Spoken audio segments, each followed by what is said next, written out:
Bismillahirrahmanirrahim. Assalamualaikum warahmatullahi wabarakatuh. Alhamdulillahirabbil alamin. Wal 'aqibatu lil muttaqin. Wa la 'udwana illa 'alal zalimin. Asyhadu an la ilaha illallah wahdahu la syarika lahu. ذلك رب العالمين وأشهد أن محمدا عبده ورسوله أرسله بالهدى ودين الحق رحمة للعالمين والصلاة والسلام على أشرف الأنبياء والمرسلين وعلى آله وصحبه والتابعين لهم بإحسان إلى يوم الدين. Hadirin jemaah, alhamdulillah kita ucapkan syukur kepada Allah Subhanahu wa taala pada malam hari ini kita bisa kembali bertemu di masjid yang berkata Allah Subhanahu wa taala ini untuk meneruskan kajian tafsir Al-Quran. Pada pertemuan yang lalu kita sudah menjelaskan tentang tafsir surat Al-Kafirun. Maka pada kesempatan malam ini kita akan berbicara tentang surat Al-Kautsar. A'udzubillahi minasyaitonir rajim. Inna a'tayna Kautsar fasholli li rabbika wanhar inna syani'aka huwal abtar. Ayat ini hanya 3 ayat, tapi maknanya sangat mendalam berhubungan dengan apa yang dialami oleh Rasulullah SAW ketika putranya yang bernama Ibrahim, putra dari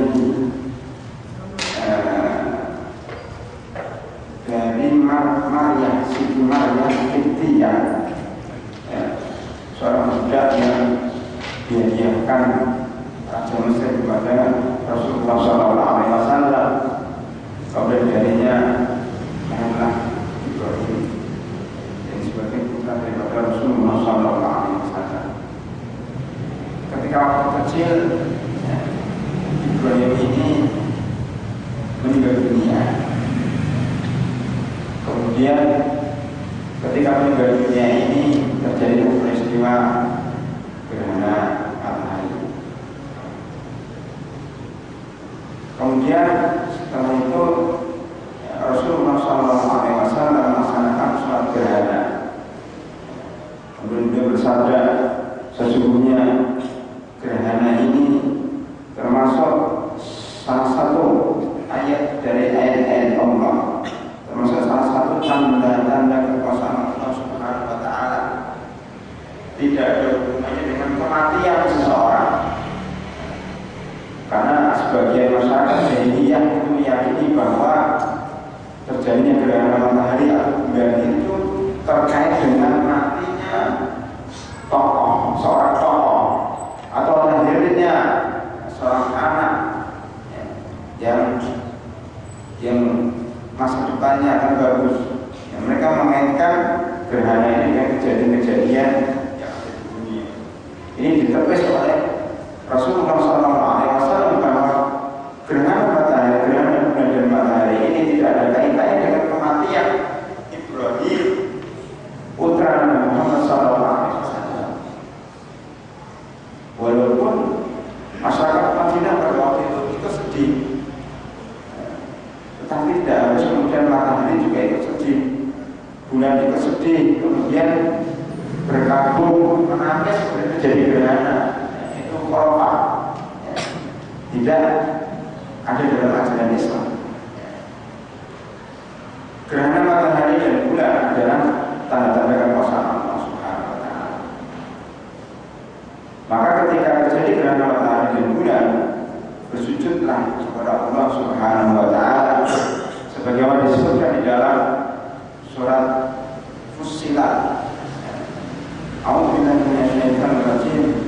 Wa min ayatihi al-lailu wan-naharu wasyamsu wal-qamar la tasjudu lisyamsi wa la lil-qamar wasjudu lillahi alladzi khalaqahunna in kuntum iyyahu ta'budun.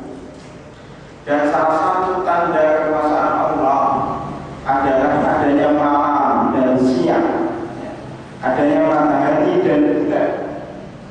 Maka jangan sujud kepada matahari dan bulan, tapi sujudlah kepada Allah yang menciptakan matahari dan bulan itu. Jika kalian benar-benar beribadah kepada Allah Subhanahu. Imam Syafi'i rahimahullah, salah satu imam yang ulama, mengistimbatkan dari ayat kauniyah ini tidak ada hukum fikihnya di sini. Karena ayat-ayat kauniyah tentang diciptakannya langit dan bumi, tentang penciptaan matahari dan bulan, tentang pergantian malam dan siang. Tetapi oleh seorang faqih yang bernama Imam Syafi'i rahimahullah, ayat kauniyah semacam ini bisa diistimbatkan menjadi sebuah hukum fikih. Dan ini jarang dilakukan oleh banyak orang. Salah satunya Imam Syafi'i, orang yang pertama kali mengistimbatkan dari ayat ini, bahwa ayat ini sebagai dalil disunahkannya sholat gerhana matahari dan bulan. Beliau mengatakan di dalam bukunya Ahkam Al-Quran, dalam tafsir ayat Ahkam Al-Quran, bahwasanya Allah Subhanahu wa Ta'ala ketika memberitahukan bahwa alam ini, siang dan malam, matahari, bulan, bintang dan seterusnya, kemudian Allah Subhanahu wa Ta'ala melarang kaum muslimin untuk sujud kepada matahari dan bintang, matahari dan bulan. Dalam satu waktu beliau menyuruh kita semuanya umat Islam untuk sujud kepada Allah yang menciptakan bulan dan matahari. Artinya ketika terjadi gerhana bulan dan matahari, terjadi gerhana matahari dan bulan, jangan sujud kepada matahari dan bulan, tapi sujudlah kepada Allah ketika terjadi gerhana matahari dan bulan. La tasjudu lisyamsi wal qamar wasjudu lillah. Itu ketika terjadi gerhana matahari dan bulan, kita diperintahkan harus sujud. Sehingga kesimpulannya ayat ini sebagai dalil disunahkannya sholat gerhana matahari dan bulan. Demikianlah kesimpulan Imam Syafi'i dari ini. Baiklah, kita kembali kepada Ibrahim putra Rasulullah SAW yang meninggal dunia waktu kecil. Ketika terjadi ini, keluarlah Abu Jahal.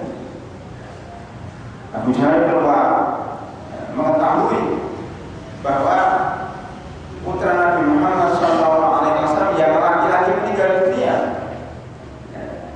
dan itu putra yang meninggal dunia artinya laki-laki, satunya laki-laki pada waktu itu, yang lainnya perempuan.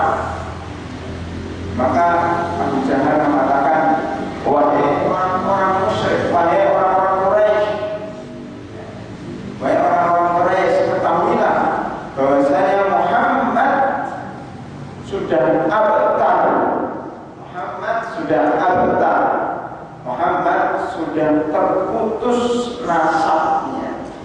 Karena orang Arab mengatakan seluruh orang yang mempunyai anak perempuan dan anak laki-laki, kemudian anak laki-laki yang meninggal dunia tinggal anak perempuannya saja, disebut dengan batil, terputus nasabnya, terputus keturunannya. Karena jalur ini orang-orang jahiliyah berkata seperti itu, dan Islam memperbaiki status itu, tetapi masih mengajarkan, Islam mengajarkan bahwa itu dari anak laki-laki, artinya jalur pewarisan ahli waris itu dari laki-laki. Jalur perwalian itu juga dari laki-laki. Ya, umpamanya seorang meninggal dunia punya anak laki-laki dan anak perempuan. Ya, anak laki-lakinya dapat, anak perempuannya dapat juga. Ya. Nah, laki-lakinya dapat 2 bagian, anak perempuannya dapat 1 bagian. Ya. Ini makhluk, ya. Jadi anak perempuan dan anak laki-laki di dalam Islam, ya, statusnya sama, diberi jatah warisan. Pada zaman jahiliyah perempuan tidak dapat warisan, hanya laki-laki saja. Maka adat istiadat zaman jahiliyah ini diperbaiki oleh Islam sehingga yang warisnya adalah laki-laki dan perempuan, hanya saja jatah laki-laki lebih banyak 2 kali lipat daripada jatah perempuan. Ya. Karena tanggung jawab laki-laki lebih besar. Kalau dia mau menikah nanti harus bayar mahar, sedangkan perempuan menerima mahar. Dan dia punya kewajiban memberikan nafkah kepada keluarganya, sedangkan perempuan tidak.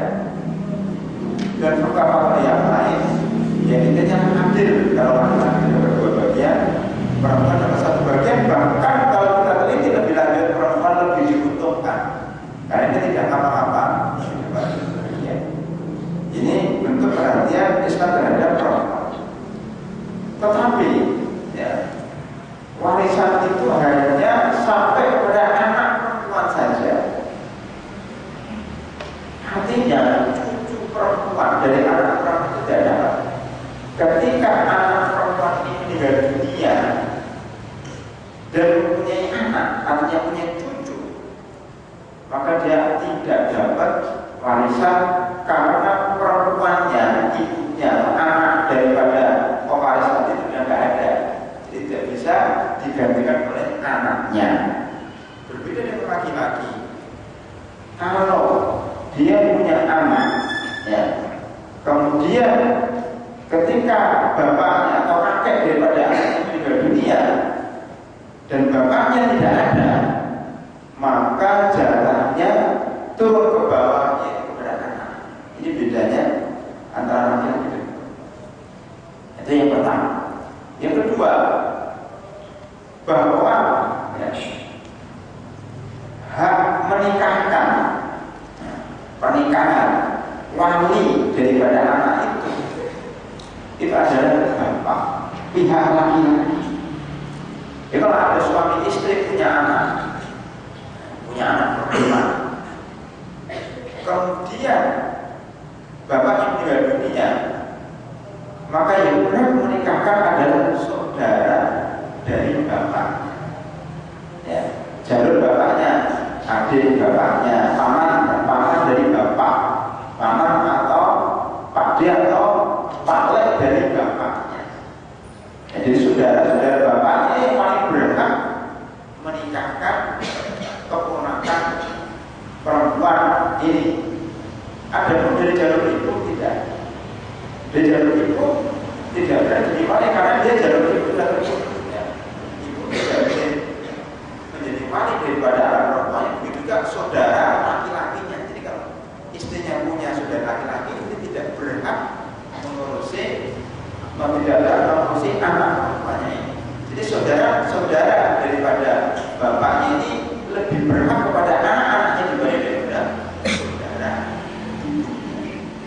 Yaitu di dalam aturan Islam. Karena itu Abu Jahal ketika Nabi Muhammad SAW meninggal dunia, ketika anaknya Ibrahim meninggal dunia, maka terputuslah nasabnya dalam arti perwaliannya, penggantinya terputus ya, dan pewarisannya terputus ya, hanya sampai kepada anak perempuannya saja.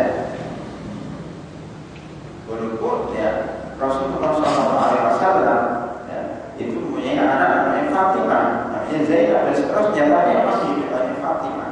Dan Fatimah menikah dengan Ali, punya keturunan Hasan dan Husain ya, dan yang lain-lainnya ya. Tapi kalau dari Fatimah Ali punya istri Fatimah dan punya istri yang lain, tapi dari Fatimah keluar Hasan dan Husain. Hasan meninggal dunia, punya anak banyak. Husain meninggal dunia, mempunyai anak banyak,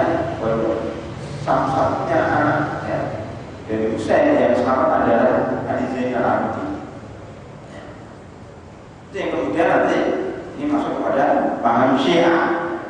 Tapi kita tidak bicara masalah itu, kita bicara masalah akta. Bahasanya keturunan Nabi Muhammad SAW dari laki-laki memang tidak ada. Makanya Abu Jahal mengecam, menjelek-jelekan, ya, mengolok-olok Nabi Muhammad SAW bahwa Muhammad itu akta terputus. Maka turunlah ayat ini, Inna a'tayna kal-kautsar fasalli li rabbika wanhar inna syani'aka huwal abtar. Sesungguhnya yang mencaci maki kalian, yang mencaci makimu wahai Muhammad, dia yang terputus. Pada ayat ini. Itu sebab turunnya ayat ini. Yang kita mulai dari ayat pertama, Inna a'tayna kal-kautsar. Sesungguhnya kami berikan kepadamu wahai Muhammad al-kautsar.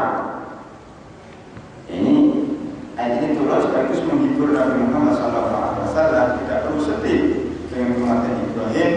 Sesungguhnya kami telah memberikan kebaikan yang sangat baik. Al-kautsar orang-orang Arab. Bahwa al-kautsar itu adalah segala sesuatu yang jumlahnya banyak, yang kualitasnya bagus, ya, dan punya peran penting di dalam kehidupan ini. Ya, al-kautsar. Jadi orang yang berjasa namanya kautsar. Orang yang mempunyai, ya, kata banyak, segala sesuatu yang sifatnya banyak, ya, kualitasnya bagus dan punya manfaat disebut al-kautsar. Al-kautsar dari kata al-katsir. Tapi itu banyak. Maka ayat yang dibaca tadi oleh Imam Al-Hakum Takatsur itu sama. Kata di sini kalau Al-Hakum Takatsur, insya kita nyampe nanti. Al-Hakum Takatsur artinya, ya, telah melalaikan kalian, ya, perbuatan memperbanyak harta. Jadi Takatsur itu memperbanyak harta. Kalau al-kautsar adalah sesuatu yang banyak, kebaikan yang banyak. Namun demikian, para ahli tafsir berbeda pendapat di dalam menafsirkan makna al-kautsar ini. Yang paling populer bahwa al-kautsar itu artinya telaga atau sungai yang ada di surga. Ini pendapat yang paling populer, dan hadis-hadis tentang al-kautsar ini sangat banyak sekali. Bahkan hampir pada riwayat mutawatir, paling tidak maknanya mutawatir. Sehingga kita harus percaya kepada al-kautsar ini sebagai orang Islam. Ahlu Sunnah wal Jamaah yakin kepada hadis-hadis sahih yang menceritakan tentang masalah doa pada hari kiamat. Jadi pada hari kiamat nanti tidak ada namanya telaga, ya, yang disebut dengan al-kautsar. Telaga milik Nabi Muhammad SAW yang sifatnya sangat banyak sekali. Dari salah satu sifatnya, luasnya itu seluas perjalanan 1 bulan. Pada waktu itu perjalanan 1 bulan naik kuda dan naik unta. Luas, ya, telaga al-kautsar. Di dalam ayat lain seluas antara Palestina dan Yaman, Ilya dan Sona ya. Di antara Yaman dengan Palestina, artinya seluas itu berapa kilometer, ya, di seluas negara Saudi. Tidak seperti itu. Benar kalau dikatakan 1 bulan perjalanan luasnya, panjangnya juga sedemikian. Itu letaknya di mana? Letaknya di surga. Dan surga itu seluas langit dan bumi. Amdu as-samawati wal ardh. Seluas langit dan bumi. Jadi tidak aneh kalau telaganya aja seluas jazirah Arab.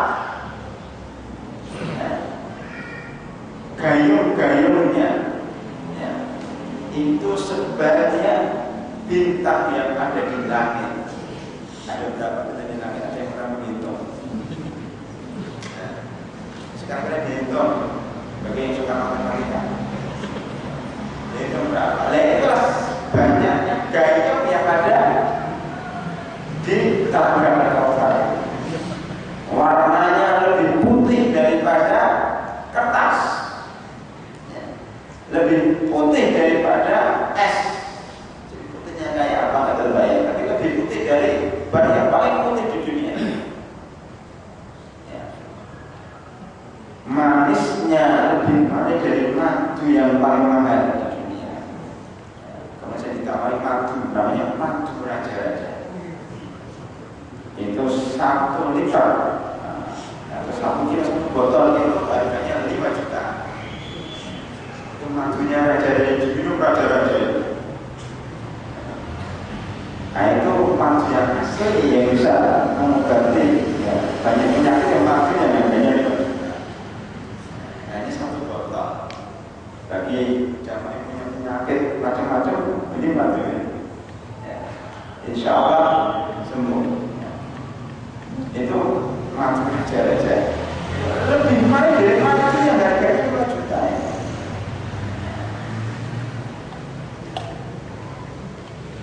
Ya, itu alasannya. Ya.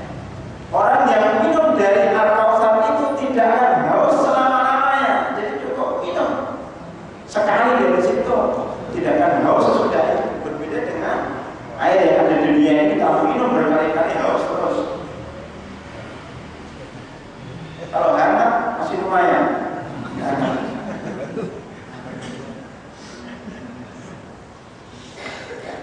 Kalau kita minum air dingin itu tambah. Lain tidak. Maka kita beberapa ulama, ya, kalau kita dulu di Timur Tengah, di Mesir, ya, di Saudi dan seterusnya, itu para ulama saling berdoa, ya Allah, mudah-mudahan temukan kami dengan Nabi Muhammad SAW. Berikan kami minuman yang disodorkan langsung dari tangannya Nabi Muhammad SAW dari Telaga Al-Kautsar, sehingga kalau kita minum dari Telaga Al-Kautsar itu, ya Allah, mudah-mudahan kita tidak haus selama-lamanya. Ya, kita yakin dengan makna-makna seperti ini. Telaga Al-Kautsar ada, dan kalau kita minum tidak akan haus selama-lamanya.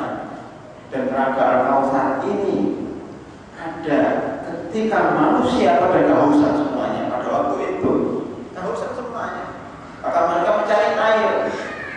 Karena itu orang-orang Islam itu pada berdatangan ke Telaga itu, seluruh umat Islam berapa miliar datang ke situ. Ya.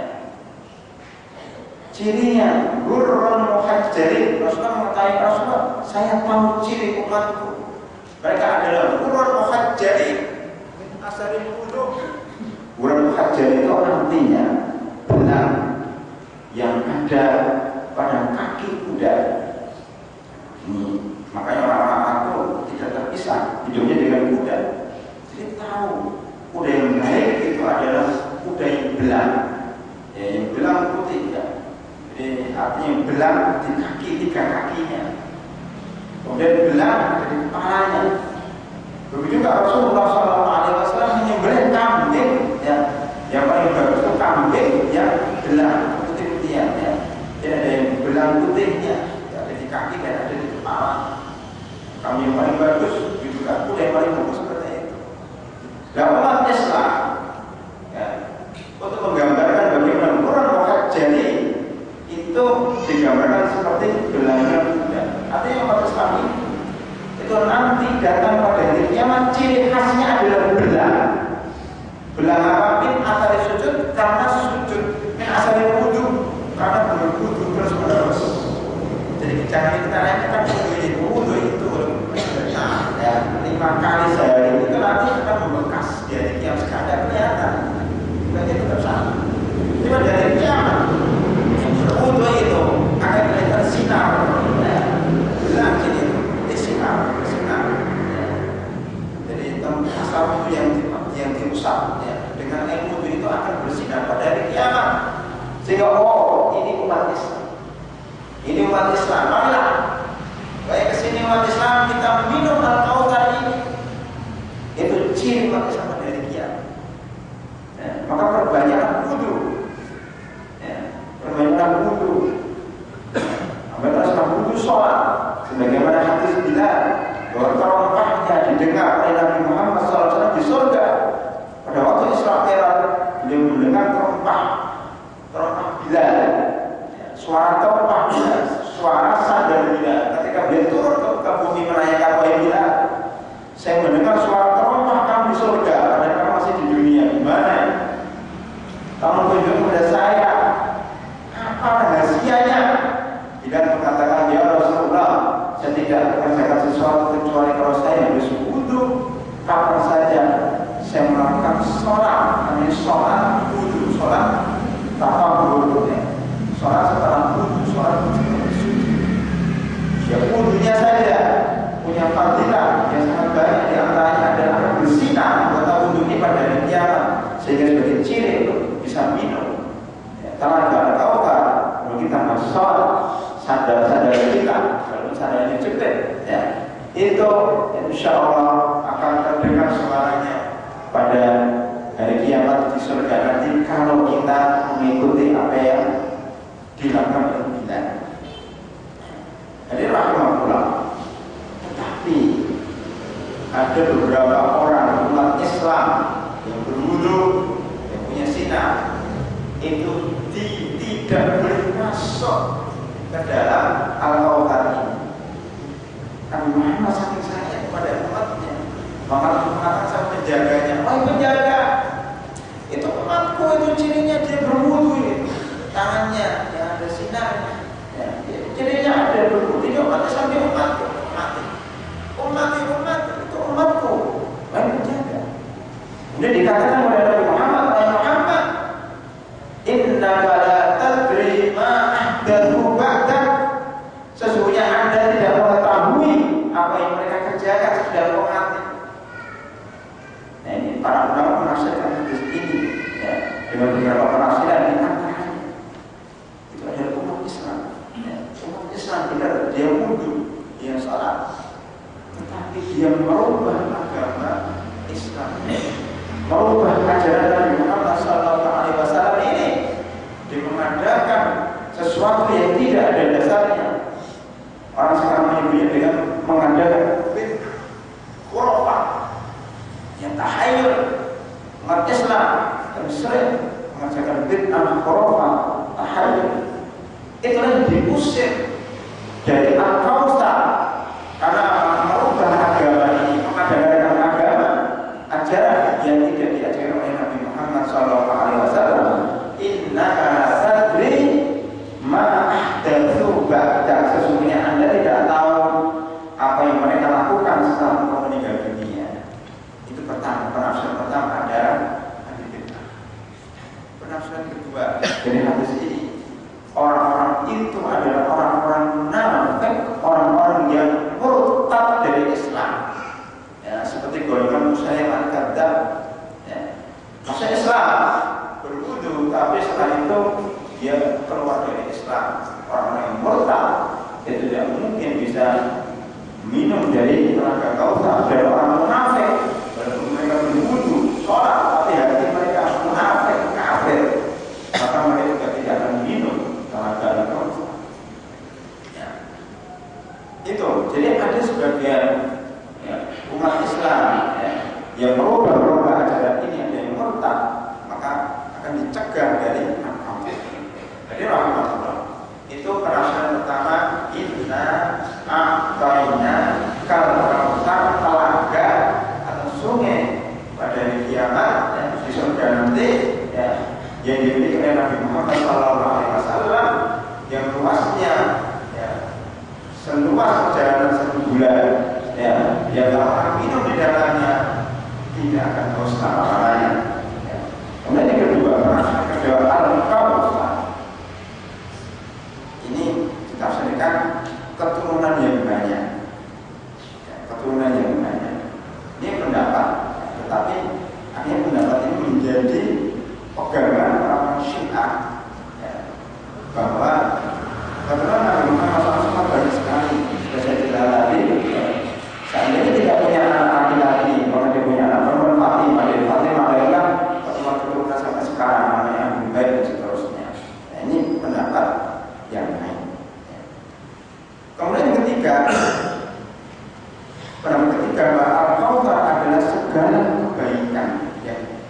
begitu banyak. Ini tentunya lebih luas, tidak sekedar al-Kautsar, tidak sekedar keturunan yang banyak, ya. Tetapi seluruh kebaikan yang diberikan Allah Subhanahu wa Ta'ala kepada Nabi Muhammad itu adalah al-Kautsar. Sesungguhnya kami telah memberikan kepada Anda kebaikan yang banyak. Ayat ini turun kepada Nabi Muhammad SAW, tapi juga turun kepada kita. Misalnya ini kita ambil juga ayat ini. Jadi pesan Allah ini kepada Nabi Muhammad, tapi juga ditujukan kepada kita semua. Kalau ayat ini kita terapkan dalam kehidupan kita sehari-hari, berarti wahai umat Islam, wahai kaum muslimin, sesungguhnya kami Allah telah memberikan kebaikan yang banyak kepada kalian semuanya. Maka jangan sedih. Tidak ada rumusnya umat Islam kok sedih, ya, kecewa, stres, tidak bahagia, tidak ada. Karena apa? Inna al-Kautsar, sesungguhnya kami memberikan kepada kalian baik kaum muslimin kebaikan yang banyak. Tidak nikmat iman, nikmat Islam, nikmat kesehatan, paling tidak nikmat hidup, ya, itu paling tidak harus kita syukuri. Oleh karena itu, pada ayat kedua, fasalli li rabbika wanhar. Karena itu wahai Muhammad, ketika kami berikan kepada Anda kebaikan yang sangat banyak, termasuk di dalamnya ada keturunan yang banyak, termasuk di dalamnya adalah telaga atau sungai di surga, maka bersyukurlah kepada Allah Subhanahu wa Ta'ala terhadap nikmat itu. Fasal sholatlah. Itu pendapat pertama. Sholatlah. Sholli, sholat. Sholat dengan sholli. Sholatlah. Sholat apa? Sholat 5 waktu. Maka sholatlah 5 waktu, ya. Jangan tinggalkan sebagai bentuk kesyukuran. Ada yang mengatakan sholatlah Idul Adha, karena Idul Adha ini termasuk bentuk kesyukuran kita kepada Allah Subhanahu wa Ta'ala karena telah melakukan ibadah haji. Maka sholat Idul Adha itu, kalau sholat Idul Adha berarti fasalli li rabbika wanhar. Maka setelah sholat sembelihlah binatang kurban. Jadi sholat adalah ibadah vertikal kepada Allah Subhanahu wa Ta'ala, ibadah mahdhah yang hanya bersatu kepada Allah Subhanahu wa Ta'ala. Maka wanhar, menyembelih binatang kurban itu ibadah horizontal, ibadah yang sifatnya sosial kepada masyarakat. Inilah kaidah dalam Islam. Islam selalu menggabungkan antara ibadah vertikal dan horizontal di banyak ayat dalam Al-Quran. Termasuk umpamanya, ya, kalau kita lihat bagaimana sholatnya Nabi Muhammad SAW. Ketika sholat, ya, beliau sempat membukakan pintu. Sholat ibadah vertikal, membukakan pintu bagi tamu yang masuk. Itu ibadah horizontal, ya. Ada orang yang masuk, orang yang dibukakan. Ketika sholat, ya, beliau, ya, ditunggangi oleh cucunya Hasan atau Husain dalam sujud. Ketika beliau sholat, ada anak nangis, dipercepat sholatnya karena kasihan, ya, ibu yang membawa anak itu. Nah, karena itu tidak bisa dibolehkan.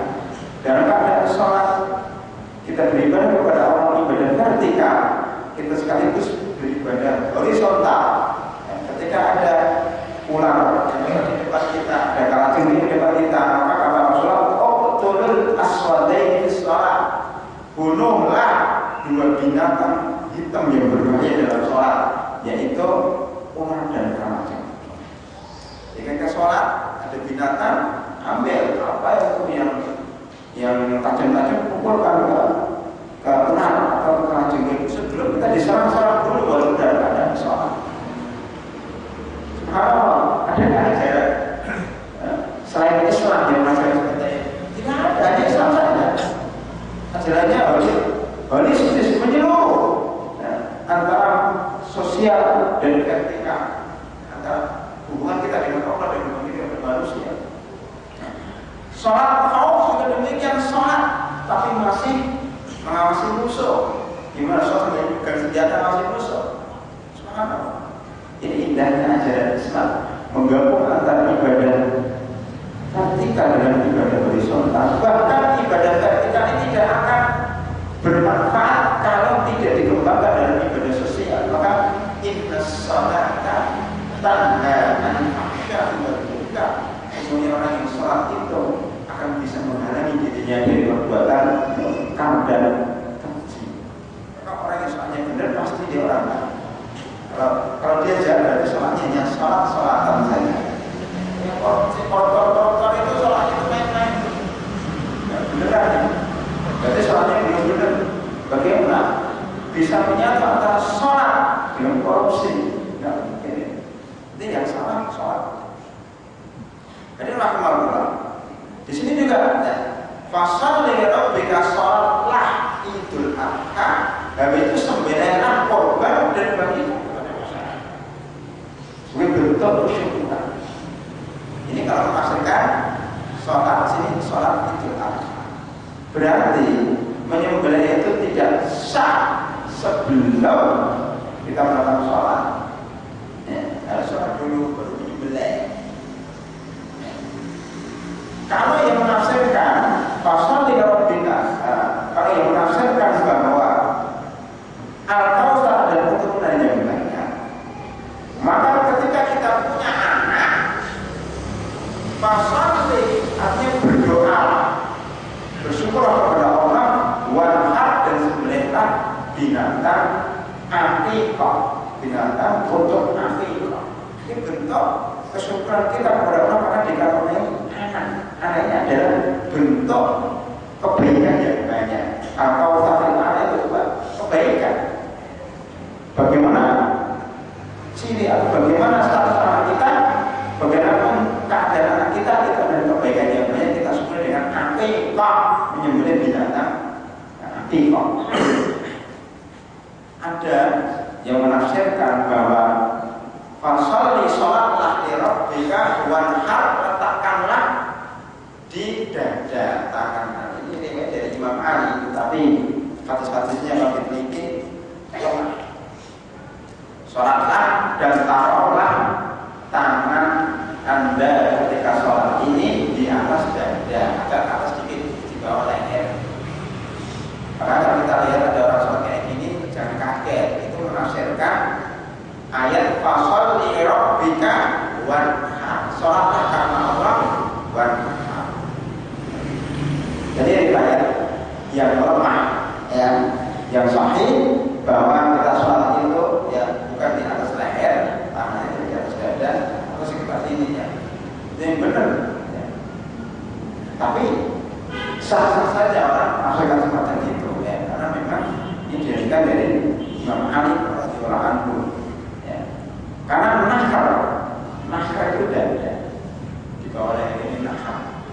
Maka orang yang bunuh diri itu intihar karena menusuk dirinya di dadanya, di leher.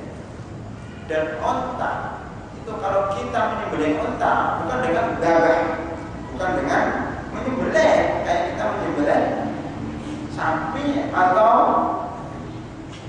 kambing, dijatuhkan, ditunjuk kampungnya dimulihkan. Gak bisa, onta gak kayak gitu. Caranya bagaimana? Entah dibiarkan duduk atau berdiri. Biarkan dia berdiri atau duduk, terserah dia. Ya. Kalau dia duduk, maka lehernya itu ditarik ke belakang. Jadi kita kan lehernya panjang, ditarik ke belakang itu. Kemudian baru ditusuk. Nakarnya itu lehernya itu dengan disabet dengan pisau, maka darahnya memuncul dengan deras. Itu dalam keadaan duduk. Atau dalam keadaan berdiri, masih berdiri begitu langsung ditusuk, disabet dengan pedang lehernya, maka muncul darah. Itu namanya nahru al-ibil, ya, menyembelih unta. Itu dengan bahasa nahar di dalam Islam, di dalam literatur Islam. Orang Arab menyembelih unta itu namanya nahar. Maka di sini wan har, ya, ada bahasa wan har taruhnya di atas dada. Sembelihlah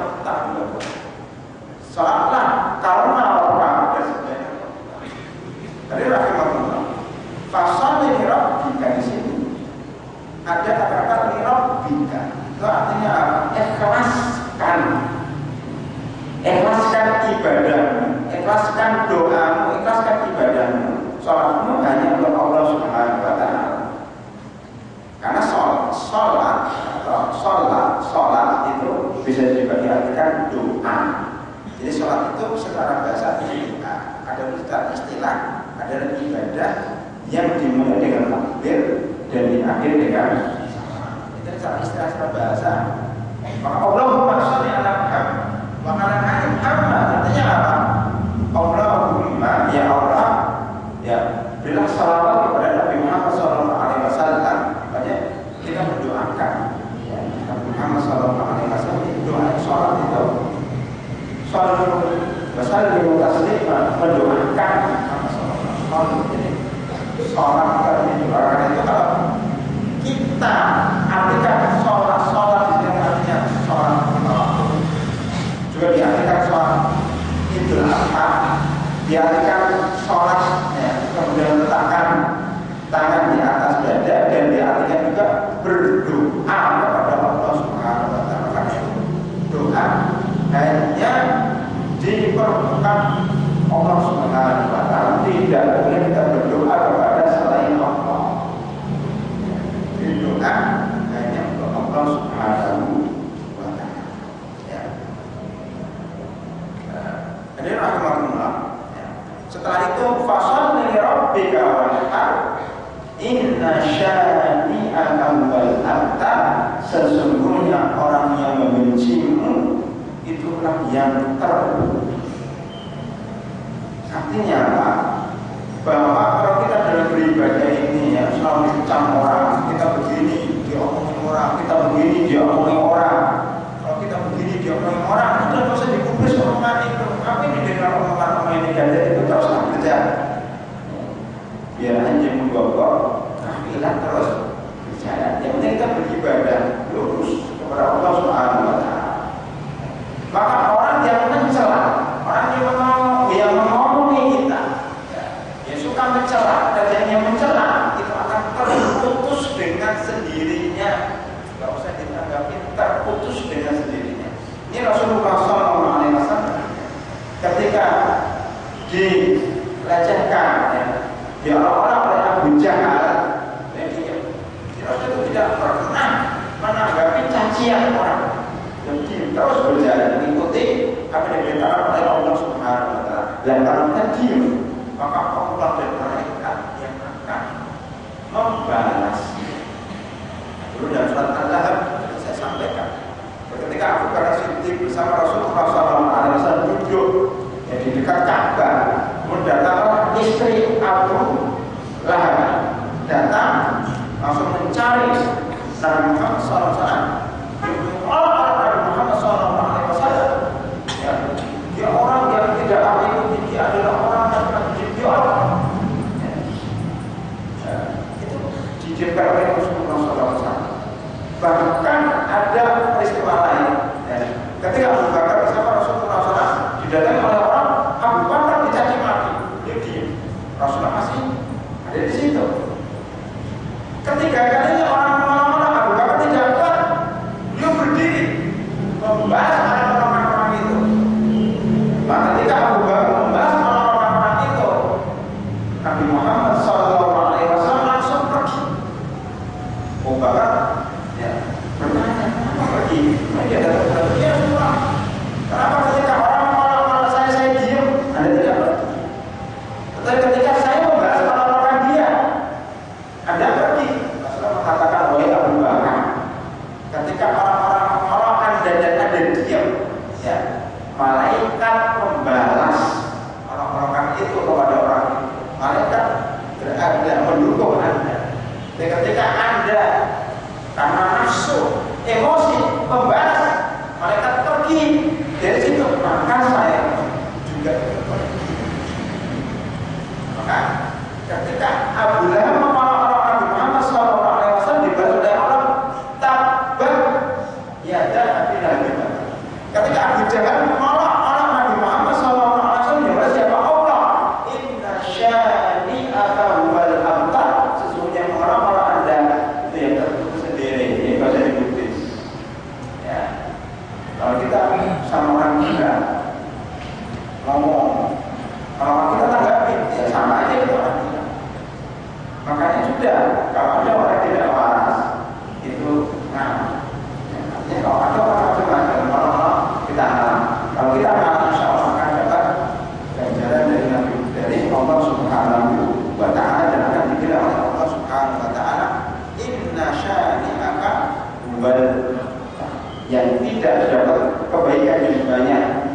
Yang ketemunya akan terputus itu orang yang mau kita lihat Abu Lahab.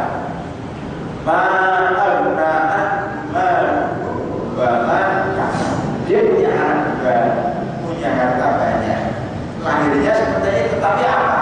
Tidak bermanfaat ketika dia mati ya, karena bisul sampai bau busuk itu, mati di rumahnya dua anaknya, anak-anaknya pergi semuanya karena bau busuk, tidak mengurus jenazah bapaknya. Sampai 3 minggu mayat itu dibiarkan di rumahnya, sehingga tetangga-tetangganya pada bau. Ya, akhirnya terpaksa ya, dalam keadaan bau busuk itu tetangganya pada kuburannya. Hartanya kaya raya dan anaknya itu tidak bermanfaat. Abu Jahal, Walid bin Mughirah, anak-anaknya tidak punya pendiam. Walid bin Walid termasuk Islam. Itulah hakikat aftar, keturunan-keturunannya tidak bisa melanjutkan ya, dirinya tidak melanjut, tidak bisa melanjutkan pekerjaan yang bahkan tinggalkan. Itu hakikat aftar.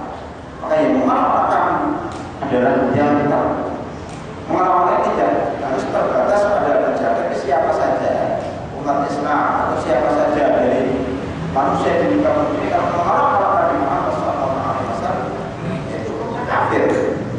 Dan kalau kafir, kalau mengamalkan Nabi Muhammad, dia akan sualat, ya, akan karena gertaknya dia akan terputus dari rahmat Allah dan dia akan dijauhkan dari taufik dan rahmat Allah Subhanahu wa Ta'ala. Inilah inna syani'aka wal abtar. Jadi rahimahullah, ini sekilas tentang keterangan daripada surat Al-Kautsar ya, mudah-mudahan bermanfaat bagi kita. Inna a'tainakal kautsar fasholli li rabbika wanhar inna syani'aka wal abtar. Mudah-mudahan ya seperti ini bermanfaat. Kurangnya saya mohon maaf. Subhanallah wa bihamdihi asyhadu an la ilaha illa anta